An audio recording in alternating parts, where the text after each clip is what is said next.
الإنسان لفي خسر إلا الذين آمنوا وعملوا الصالحات وتواصوا بالحق وتواصوا بالصبر. صدق الله العظيم. وقال في موضع آخر: وما ذلك على الله بعزيز. وقال النبي صلى الله عليه وسلم: الدنيا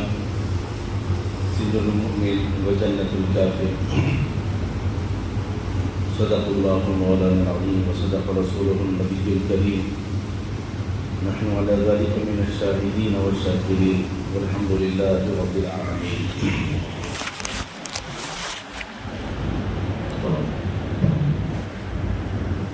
معزز بزرگوں اور عزیز ساتھیوں، اللہ رب العزت نے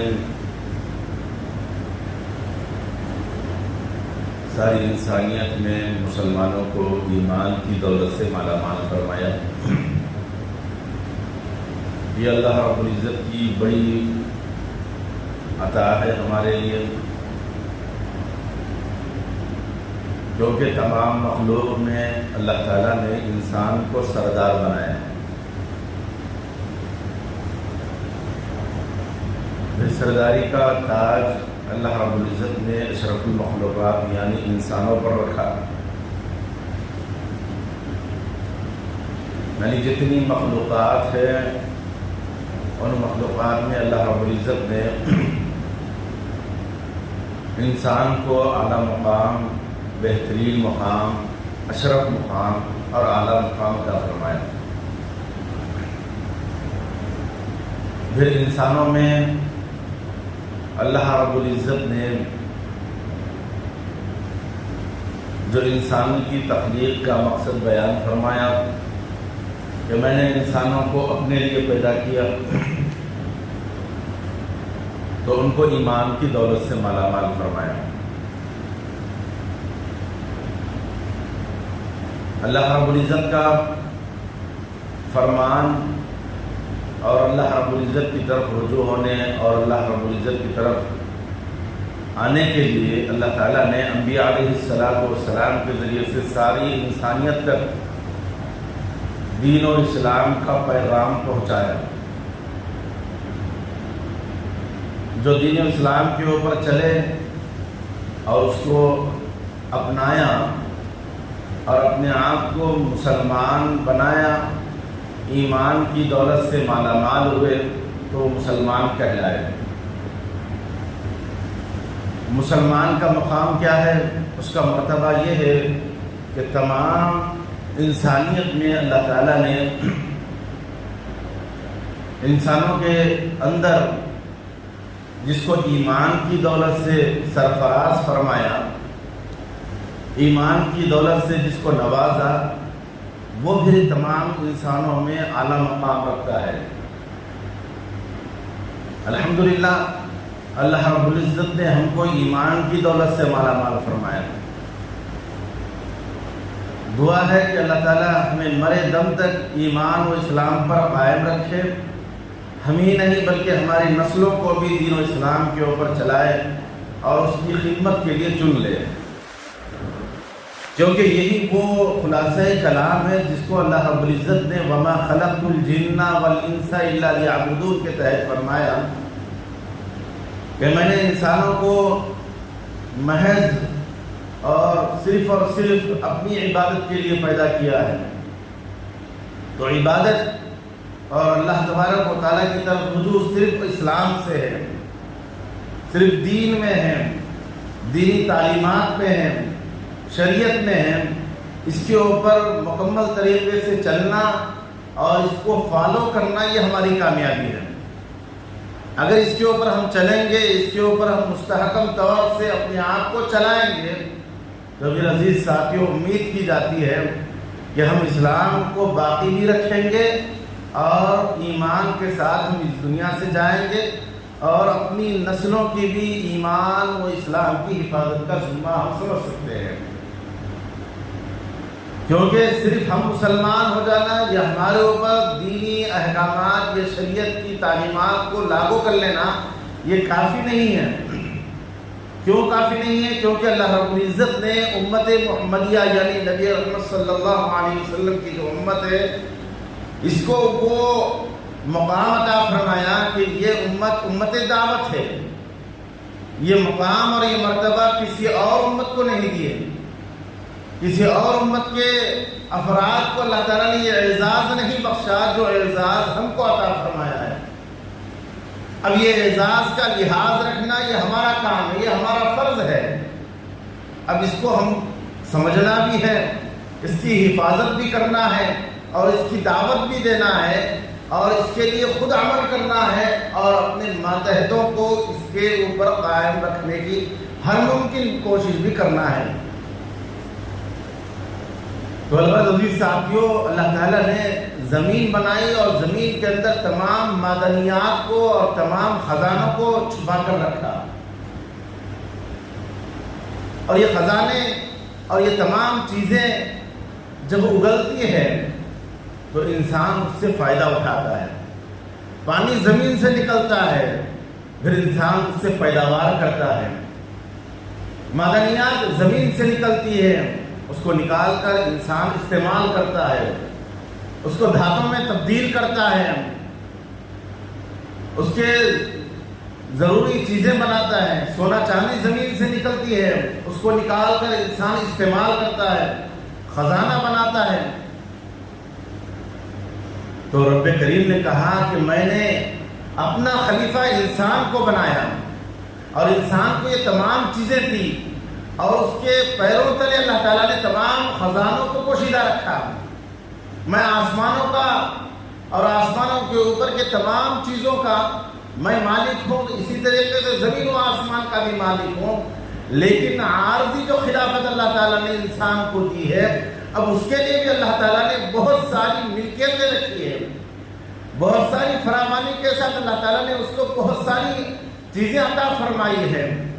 جب انسان اس کو استعمال کرتا ہے تو پھر اس کو چاہیے کہ استعمال تو کرے ہی کرے، لیکن اس کے ساتھ اللہ تبارک و تعالیٰ کا شکر بجا بھی لائے. تو یہ وہ چیزیں ہیں جو اللہ تعالیٰ نے انسان کے لیے مہیا کی ہے اور انسانوں کے لیے اللہ تعالیٰ نے بہت ساری چیزیں رکھی ہیں تاکہ جب وہ دنیا کا خلیفہ بنے گا اور دنیا کے اندر وہ اپنی نیابت چلائے گا اور دنیا کے اندر وہ رہے گا، بسے گا،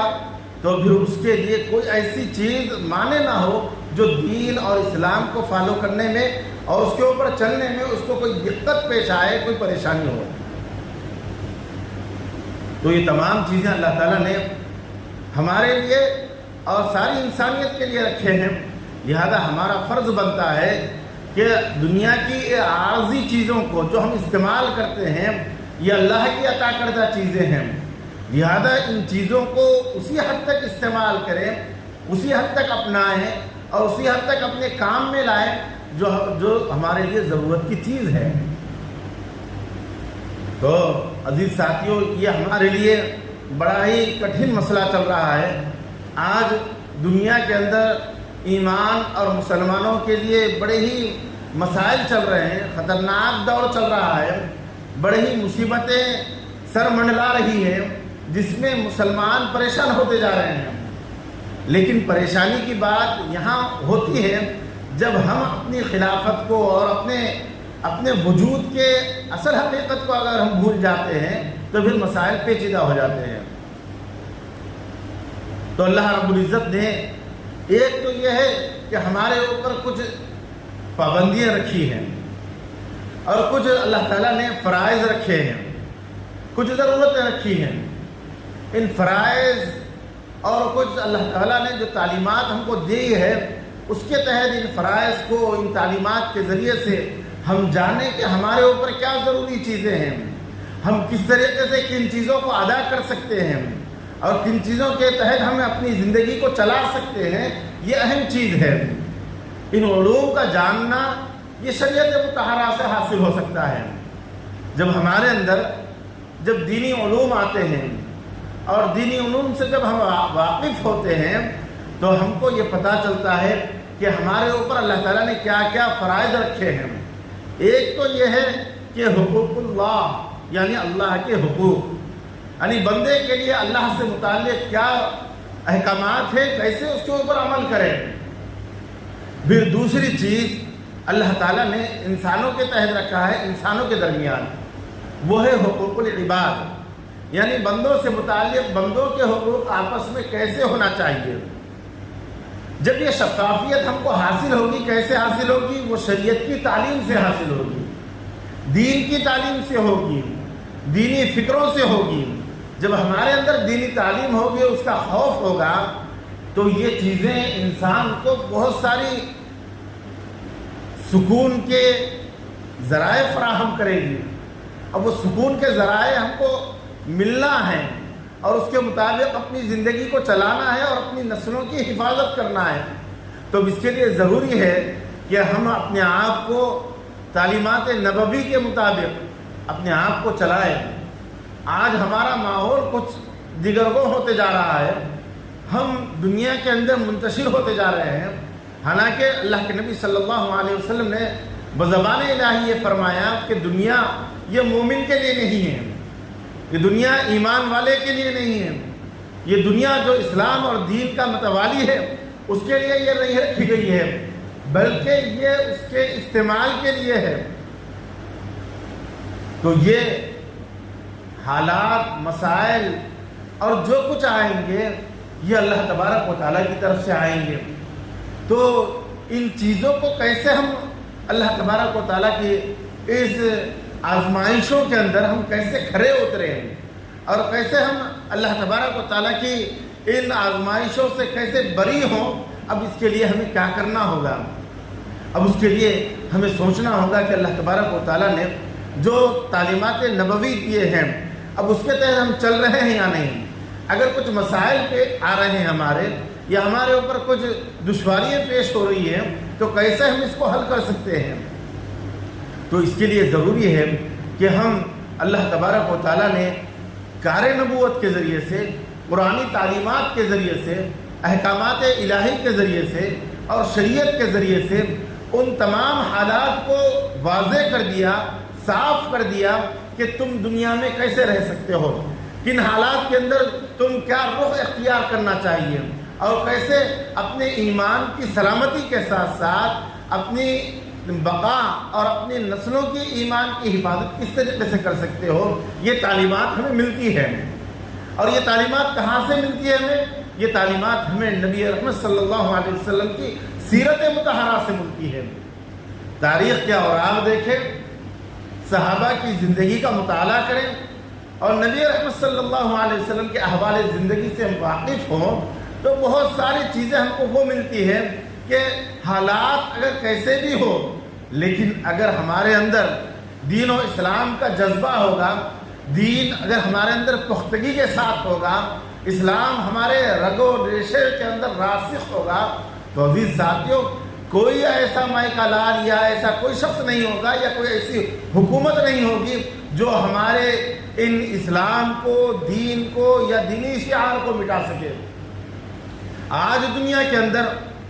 اور خاص طور سے ہمارے ملک کے اندر اسلامی شعار کو مٹانے کی ہر وہ ناپاک کوششیں کی جا رہی ہے، کس طریقے سے مسلمانوں سے ایمان چھینا جائے اور مسلمانوں سے ایمانی کیفیت ختم ہو جائے، اس کے لیے ہر ممکن کوشش کی جا رہی ہے۔ اور وجہ جو بن رہی ہے یہ وجہ ہم خود بن رہے ہیں، کیونکہ ہم دیکھ سکتے ہیں کہ صحابہ کی زندگی جب تو صرف صحابہ 313 تھے، قلیل مدت میں تھے، بڑے ہی کم تھے، لیکن ان حالات کے اندر بھی ایمانی جذبہ ان کے اندر تھا، ایمانی قوت ان کے اندر تھی، ایمان سے وہ سرشار تھے، تو پھر اللہ تبارک و تعالیٰ نے ان سے بڑے بڑے فتوحات قائم فرمائے، بڑے بڑے فتوحات ان کے ہاتھوں سے ہوئے اور پورے دنیا کے اندر وہ لوگ چھا گئے۔ وجہ کیا تھی؟ کیا اسباب تھے؟ کیا وسائل تھے؟ کیا ان کے پاس ہتھیار تھے؟ کچھ نہیں تھے، بلکہ ایمان کی دولت تھی۔ ایمان ان کے رگ و ریشے کے اندر راسخ تھا، وہ ایمان کے پکے تھے۔ جب وہ قرآن کو اترتا ہوا دیکھتے، جب آیتیں ان کے سامنے پیش کی جاتی، جب ان کے سامنے تلاوت کی جاتی، تو وہ اس کے اوپر مکمل عامل ہوتے ہیں۔ آج ہمارے ذہن کیا چلتا ہے، بس قرآن کو دو چار چیزوں کے لیے مختص کر رکھے ہیں۔ ایک تو یہ ہے کہ اگر ہمارے گھر کوئی مر جائے تو بس تلاوت کے لیے ہم خود پڑھ لیتے ہیں یا ہم مدارس کے بچوں کو لا کر پڑھا لیتے ہیں، اس کا ہم معمول نہیں بناتے۔ پھر دوسرا یہ ہے کہ ہم عملیات کی لائن سے چلے جاتے ہیں، بس یہ عاملوں کا کام ہے، یہ 24 گھنٹے کا کام ہے، لہذا ہم عاملوں کی طرف چلے جاتے ہیں کہ یہ قرآن یہ منشور حیات ہے۔ ہم اس کو منشور حیات نہیں سمجھتے، بلکہ ہمارے بلائیوں کو، ہمارے آفتوں کو، ہماری مصیبتوں کو ٹالنے کا ذریعہ سمجھ کر ہم عاملوں کے پیچھے پڑ جاتے ہیں، حالانکہ یہ چیز اس کے لیے نہیں ہے۔ اور اسی طریقے سے جب ہماری شادی ہوتی ہے یا ہمارے بچوں کی شادی ہوتی ہے تو ہم اس کو تحفے کے طور پر پہلا نام فہرست میں ہم قرآن پاک کا لکھتے ہیں، بس یہ چیزیں ہوتی ہیں۔ اب اس کے بعد برائے نام قرآن پاک سے ہمارا تعلق ہوتا ہے، بس ماہ رمضان ابھی گزرا ہمارے آنکھوں سے، ہماری زندگی سے، بس ہم دیکھیں کہ وہی لوگ جو مستقل تلاوت سے سرشار تھے، جو اپنی زندگی کے اندر تلاوت کیا کرتے تھے، وہی تلاوت کر رہے ہیں، جو نمازوں کا اہتمام کرتے تھے وہی نمازوں کا اہتمام کیے ہیں، جو تراویح ہمیشہ پڑھنے کی عادت ہے بس وہ لوگ اپنا معمول بنا بیٹھے ہیں۔ بقیہ اس کے علاوہ ہم اپنے دل پر ہاتھ رکھ کر سوچیں، قرآن پاک کی نسبت رمضان مبارک سے تھی، کیا ہم نے مکمل قرآن پاک صرف نادرہ تلاوت کیا؟ کیا ہم نے مکمل قرآن پاک تراویح میں سنا؟ کیا ہم روزانہ کا معمول قرآن پاک کے مطابق چلائے؟ ایسا نہیں ہے۔ حالانکہ قرآن پاک منشور حیات ہے، یہ زندگیوں کے اصول اور ضابطے قرآن پاک کے اندر ہے۔ اللہ تبارک و تعالیٰ نے قرآن پاک کو ایک ایسی دائمی کتاب بنایا ہے جو انسان اس کے اوپر عامل ہوگا اور عمل کرے گا، تا قیامت تک کے جتنے لوگ آئیں گے ان کے لیے راہ ہموار ہوگی، زندگی گزارنے کا طریقہ ملے گا، زندگی کے اصول اور ضابطے ملیں گے، اور اس کو ہر چیز کے مسائل اس کے اندر ملیں گے، زندگی کے ہر شعبے کے اس کی تعلیم، ہر شعبے کی تعلیمات اس کو اس کے اندر ملے گی۔ لیکن ہم ان چیزوں کو چھوڑ کر قرآن پاک کو پس پش ڈال کر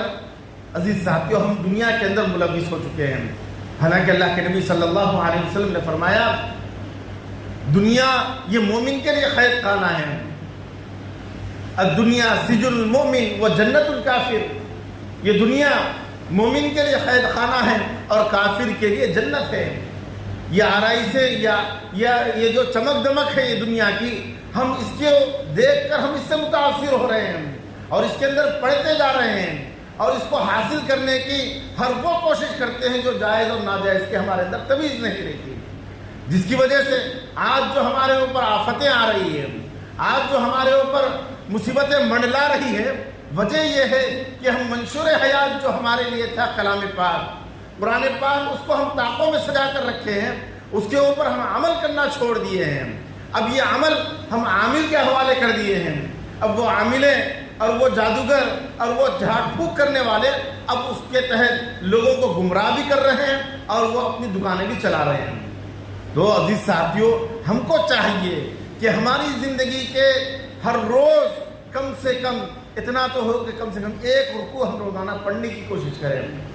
اس بات کا عہد کریں، کیونکہ کلام پاک یہ زندگیوں کے اندر روشنی لاتا ہے، یہ زندگیوں کے اندر چین سکون عافیت لاتا ہے۔ آج ہم چین سکون جو ڈھونڈ رہے ہیں دنیا کے اندر ڈھونڈ رہے ہیں، پیسوں کے اندر ڈھونڈ رہے ہیں، ہم غیر غلط کاروبار کر کر ہم اس سے آمدنی حاصل کر کر ہم سکون تلاش کرنا چاہتے ہیں۔ آج دیکھیں بڑے بڑے مالدار، بڑے بڑے کوٹھی والے، بڑے بڑے بنگلے والے آج پریشان ہیں۔ سکون کسے حاصل ہے؟ سکون اللہ والوں کو حاصل ہے، کیونکہ اللہ تبارک و تعالیٰ نے کلام پاک میں فرمایا کہ میں ان کو محبوب رکھتا ہوں جو مجھ سے محبت رکھتے ہیں۔ اِنَّ أَوْلِيَاءَ اللَّهِ لَا خَوْفٌ عَلَيْهِمْ وَلَا هُمْ يَحْزَنُونَ، اللہ تبارک و تعالیٰ ان کے اندر خوف اور ڈر نہیں رکھتے جو اللہ سے ان کی وابستگی ہوتی ہے۔ تو وابستگی ہماری کس سے ہونا چاہیے؟ ہماری وابستگی جب قرآن سے ہوگی، اللہ تبارک و تعالیٰ کی تعلیمات سے ہوگی، احکامات سے ہوگی، شریعت اور دین کے اوپر ہوگی، تو عزیز ساتھیوں ہم کامیاب ہوں گے۔ تو کلام پاک ایک ایسی چیز ہے کہ جس کے ذریعے سے ہم کامیاب ہو سکتے ہیں۔ آج دنیا کے اندر ہم اتنے ملوث ہو چکے ہیں کہ ہم تعلیمات قرآن کو پس پش ڈال دیے ہیں، اور انسان آج جو ہم ان چیزوں کو دیکھ کر ہم یہ تصور کرتے ہیں کہ آج جو لوگ قوم ترقی کر رہی ہے، یہ کوشش جو کر رہے ہیں، نہ ان کے اندر حلال کی تمیز ہے نہ حرام کی تمیز ہے، وہ لوگ دنیا کمانے کے لیے ہر چیز کرتے ہیں جو لامذہب ہوتے ہیں، جو دین و اسلام سے بیگانے ہوتے ہیں، دین و اسلام سے کوئی تعلق نہیں ہوتا۔ لیکن جو مومن ہوتا ہے، جو اسلام کے اوپر چلتا ہے، اسلامی تعلیمات کو اپنے اوپر لاتا ہے، کلام پاک کو اپنی زندگی کا منشور بناتا ہے، اس کے اصول و ضابطوں کے اوپر چلتا ہے، تو دیکھیں وہ فتوحات کو، وہ کامیابیوں کو، وہ دنیا کی جو مٹھی بھر انسان تھے لیکن دنیا ان کے قدموں میں آ کر گر رہی تھی، وہ کون تھے؟ صحابہ تھے، جو اولین مسلمان تھے، جو ایمان لانے والے تھے اللہ کے نبی کے ہاتھ پر، اور قرآن پاک کے اوپر وہ مکمل چلنے والے تھے، اس کے اوپر عمل کرنے والے تھے، اس کے ایک ایک آیت کے اوپر وہ اپنی زندگی کو قربان کرنے والے تھے۔ تو اللہ تبارک و تعالیٰ نے پورے عالم کے اندر ان صحابہ کی زندگیوں کو پھیلا دیا اور پورے عالم کو ان کے قدموں کے نیچے لا کر رکھ دیا۔ آج ہم بھی کلام پاک کو ماننے والے ہیں، اس کی تعلیمات کو فالو کرنے والے ہیں، انہی صحابہ کی زندگی سے ہم بھی متاثر ہیں، ہم بھی ایمان والے ہیں، اسی نبی رحمت صلی اللہ علیہ وسلم کے ہم بھی امتی ہیں۔ لیکن آج ہمارا حال کیا ہے؟ آج دیکھیں حکومتیں ہمارے اوپر اپنا زام ٹھہرا رہی ہیں، ہماری شریعت کے اندر مداخلت کی جا رہی ہے، کبھی 370 کے نام سے، کبھی 3 طلاق کے نام سے، کبھی کچھ، تو اب وقف بورڈ کے نام سے جو وقف کی زمینیں ہیں، یہ وقف بورڈ تو آگے جا کر بنا، ایک ہماری وہ تنظیم ہے، وقف بورڈ بنایا گیا، ایک منشور بنایا گیا کہ یہاں پر جو ہماری مسلمانوں کی وقف کردہ جائیداد ہے، جو گزشتہ جمعہ میں بتایا گیا تھا کہ وقف کسے کہتے ہیں؟ وقف وہ ہے جو مسلمان ایمان کی حالت میں 18 سال جس کی عمر ہو جاتی ہے، وہ جب اپنی ذات سے اللہ کے لیے وقف کر دیتا ہے، وہ زمینیں، وہ جائیدادیں، وہ کھیتیں، وہ بلڈنگیں، یا جو اس کی ماتحت ہوتے ہیں، وہ اللہ کے نام پہ وقف کر دیتا ہے، تو وہ اس کی ملکیت نہیں ہوتی بلکہ اللہ کی ملکیت ہو جاتی ہے، اور وہ اس کے اوپر تمام غربا، ایمان والے مسلمان اور جو غریب غربا ہیں اس سے فائدہ اٹھا سکتے ہیں۔ یہ چیزیں اور یہ وقف بورڈ جو بنایا گیا ہے، یہ مسلمانوں کے لیے بنایا گیا ہے، ایمان والوں کے لیے بنایا گیا ہے، اور اس کی تاریخ کوئی نئی نہیں ہے بلکہ پرانی ہے۔ نبی رحمت صلی اللہ علیہ وسلم یعنی ابتدائی اسلام سے اس کی تاریخ رہی ہے۔ نبی رحمت صلی اللہ علیہ وسلم نے خود اپنی زمین کو وقف کیا۔ ایک یہودی نبی رحمت صلی اللہ علیہ وسلم سے بہت متاثر تھا،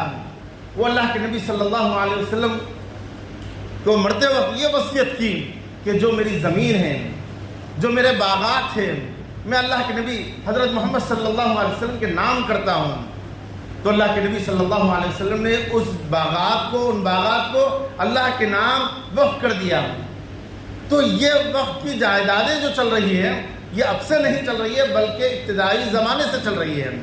تو لہذا یہ پراپرٹیز، یہ زمینیں، یہ جائیدادیں اور یہ وقف کی تمام چیزیں یہ ایمان والوں کے لیے ہے، اور یہ شریعت کی چیز ہے، دین کی چیز ہے، لہذا یہ دینی اعتبار سے کام کیا جائے۔ اب ہوتا کیا تھا کہ جب وقف کرنے والا اپنی زمین پراپرٹی اللہ کے نام وقف کرتا تھا تو اس کو مینٹیننس کرنے کے لیے، اس کو چلانے کے لیے، جب تک وہ باحیات ہوتا تھا وہ اپنی اچھی زندگی چلاتا تھا۔ اب اس کے بعد اس کے متولی قائم ہو جاتے تھے۔ ابھی بھی بہت ساری جگہ متولی موجود ہے، لیکن بعض مقامات پر ایسے بھی لوگ اس کے اوپر قابض ہو چکے ہیں جو اپنی ذاتی ملکیت کے طور پر اس کو استعمال کرتے ہیں اور اپنے ذاتی صرفے کے اندر اس مال کا اپنا خرچ کرتے ہیں۔ تو عزیز ساتھیوں، یہ جو اس کے اوپر متولی بیٹھتا ہے یا اس کے اوپر جو ذمہ دار ہوتا ہے، یہ اس کی اپنی جاگیر نہیں ہوتی بلکہ یہ اللہ کی طرف سے ہوتا ہے، یہ اللہ کی ملکیت ہے، لہذا جو اس کے اوپر رکھوالا ہوتا ہے صرف اس کا کام یہ ہے کہ اس کی حفاظت کرے، اس کے اوپر جو خرچ آ رہا ہے بس اس کا خرچ نکالے، پھر اس کی آمدنی کو اس کے لیے مسجد کے لیے ہو یا دینی کام کے لیے ہو اس کو دینی کام میں خرچ کرے، یا بچ رہی آمدنی تو اس کو محفوظ رکھے، پھر اسلام اور دین کے بقا کے لیے اس کو استعمال کرے۔ لیکن یہ تو چند دن اچھا چلا، جب تک کہ وقف کرنے والا باحیات تھا یا اس کے جو خاص متولی تھے، جب تک ان کے اندر اللہ کا خوف تھا، اللہ کا ڈر تھا، جب تک تو یہ اچھی چلے چیزیں۔ لیکن جیسے ہی ان کے جو آگے کے لوگ تھے جو متولی بنتے گئے، خاندانی وراثت بنتے گئی، تو پھر ان کے اندر دینی خوف ختم ہوتے گیا، اللہ کا ڈر ختم ہوا، تو پھر وہ اپنی ذاتی ملکیت میں لینے لگے۔ تو آج جو حکومتوں کو